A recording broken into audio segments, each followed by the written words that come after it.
Hi ඉතින් කොහොමද ඔයගොල්ලන්ට මගේ YouTube channel එකත් එක්ක එකතු වෙලා ඉන්න ඔයගොල්ලෝ හැමෝම වෙනදා වගේම ගොඩක් ආදරෙන් පිළිගන්නවා. ඉතින් අද අපි මේ යන්න හදන්නේ බඹරකන්ද දියඇල්ල බලන්න. බඹරකන්ද ප්‍රදේශයේ කඳුකර ප්‍රදේශයක පිහිටලා තියෙන නිසා ගොඩාක් වැහි කාලවලදී යන එක නම් ටිකක් අවදානම්. මොකද වැහි කාලවලදී මාර්ගය ලිස්සනවා, පස් කඳු නාය යනවා. ඉතින් අපි යනවා නම් සංචාරයට පෙර කාලගුණ තත්ත්වය පරීක්ෂා කරලා බලලා තමයි යන්න ඕනේ. අපි මේ යන්නේ මහා වැහි පටන් ගන්න හරියටම සතියකට විතර කලින්. ඉතින් මේ දියඇල්ලේ වතුර නම් ගොඩක් තිබුණේ නැහැ. මොකද ගොඩක් පායලා තිබුණු නිසා. ඉතින් මේ ගමන ගොඩක් සුන්දර ගමනක් වුණා. දියඇල්ලේ වතුර අඩු වුණත් ඇත්තටම හරිම ලස්සන දියඇල්ලක්.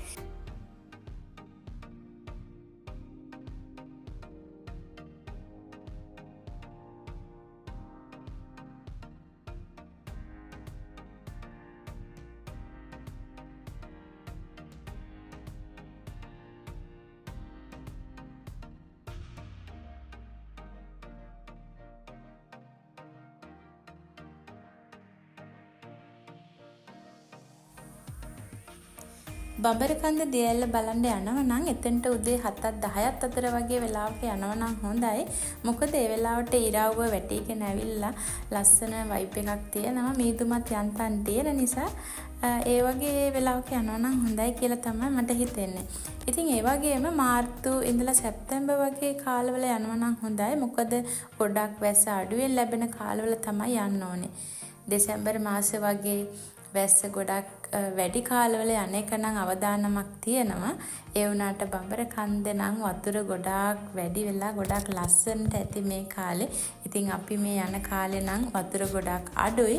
ඒ වුණාට ගොඩක් වැහි කාලවල යන එක නම් ලොකු අවදානමක් තියෙනවා. බඹරකන්ද තියෙන ඌව පළාතේ බදුල්ල දිස්ත්‍රික්කයේ කළුපහණ කියන ප්‍රදේශයේ ඉතින් හපුතලේ කඳුකරයට සමීපව තමයි තියෙන්නේ. මේ දියඇල්ල බිහි වෙලා තියෙන කුඩා ඔය කියන ඔයෙන් කියලා තමයි කියන්නේ. ඒක වලවේ ගඟට එකතු වෙන උපනදියක් කියලා තමයි කියන්නේ. බඹරකන්ද දියඇල්ලේ එන වතුර හෝටන් තැන්න වගේ ගොඩාක් උස කඳුකර ප්‍රදේශ වලින් එන නිසා ඊටාම පිරිසිදු සීතල වතුර තමයි එනවා කියලා කියන්නේ. ඉතින් යන්කෝ බලන්න අපිත් එක්ක කොහොමද කියලා. අද අපි අක්කලත් එක්ක තමයි යන්නේ. ඔය ඉස්සරහින් යන්නේ ඉතින් අක්කලා චූටි බබා ඔක්කොම ඔන්න අද අපිත් එක්ක තමයි යන්නේ.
මේ පාර දිගේ ඉස්සරහට ගියාම අහසින් වැටෙන රෙදි පාට දිග රෙදි පටියක් වගේ දිය ඇල්ල ලස්සනට පේනවා.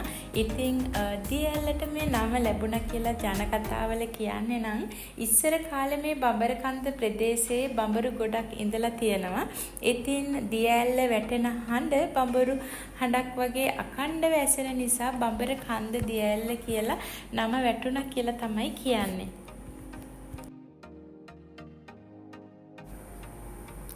ඉතින් දැන් ඔන්න ලංකාවේ උසම දිය ඇල්ල සමීපව තමයි අපි ඉන්නේ. ඉතින් මේ දිය ඇල්ලේ උස මීටර 263ක් කියලා කියනවා. ඒ වගේම අඩි වලින් ගත්තොත් අඩි 863ක් තමයි වෙන්නේ.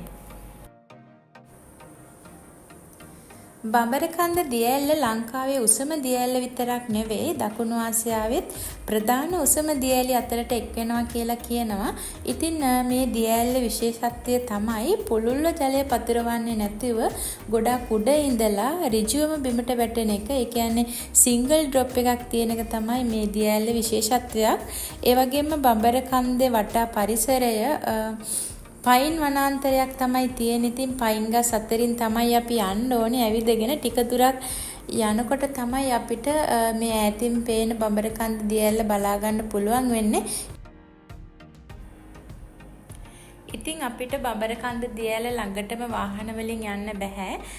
වාහන පාකින් එකේ දාලා අපිට විනාඩි 10ක් 15ක් වගේ දුරක් පයින් ඇවිදගෙන යන්න තියෙන්නේ.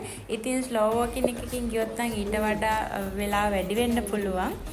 ඉතින් මේ යන ගමන කඳු බිමක් නිසා ඉතාමත්ම අවධානයෙන් යන්න ඕනේ. චූටි බබාලත් එක්ක යනවා නම් ඒගොල්ලන් අතින් අල්ලගෙන පරිස්සමට එක්ක යන්න ඕනේ. ගල් සහිත පාරක් නිසා ලිස්සන්න පුළුවන්. ඒ වගේම මඩ තියෙන්න පුළුවන්. ඉතින් ගොඩක් පරිස්සමට බබාලත් එක්ක යනවා නම් මේ පාරේ යන්න ඕනේ. ඉතින් පඩි පෙලක් නගින්න තියෙනවා. ඒ වගේම ගල් අතරින් යන්න තියෙනවා. කූඩැල්ලොත් ඉන්න පුළුවන්. ඉතින් ඒක නිසා අවධානයෙන් යනවා නම් හොඳයි මේ ටික. ඉතින් චුට්ටක් විඩාව දැනෙන ගමනක් වුණාට දිය ඇල්ල ළඟට යනකොට ඒ විඩාව එහෙමම අපිට අමතක වෙලා යනවා.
ඉතින් එහෙනම් අදත් මගේ වීඩියෝ එකත් එක්ක එකතු වෙලා හිටපු ඔයගලන්ට ගොඩාක් ස්තුතියි.